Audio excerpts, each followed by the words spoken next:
We received a photo of Senator Erwin Tulfo and PCO Secretary Jay Ruiz with one of the whistleblowers in the missing Sabongero case, alias Brown. What's the palace's take on this, ma'am? Ang nakausap po natin mismo ay si Secretary Jay Ruiz. At tinanong natin kung ano yung affair, kung saan siya naroroon at nakuhanan ng litrato. Ayon sa kanya, ito daw ay kaarawan ng isang social content creator, social media content creator. At kung siya man ay nakumbida, ito ay kanyang pinaunlakan. Pero kung sino man yung mga nakasama doon, na kinumbida nung nagse-celebrate ng birthday, hindi na po niya hawak yon.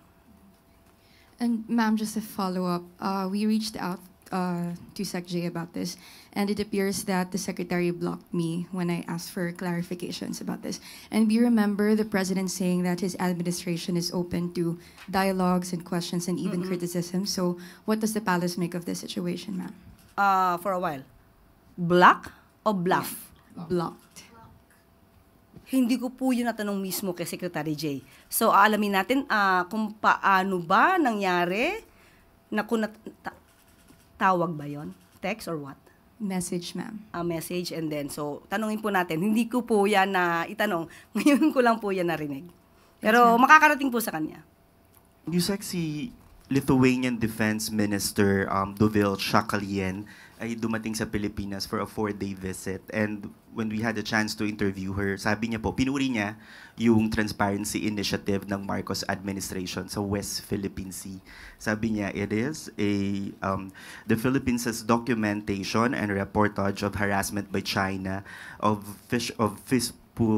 fishermen can be considered as a gold standard and showed how China is gaslighting you and gaslighting your people. So ano po ang pananaw ng Malacanang sa ganitong papuri ng Lithuanian government? Nagpapasalamat po tayo sa bansang Lithuania at kay Defense Minister Dovile Sakalieni, kung tama ang aking pagkakapronounce. At nakikita po ang ginagawang trabaho ng Pangulo, kung paano ba ipagtanggol ng Pangulo at ng administrasyong kasalukuyan ang karapatan ng mga mangingisda natin at iba nating mga kababayan patungkol po dito sa West Philippine Sea.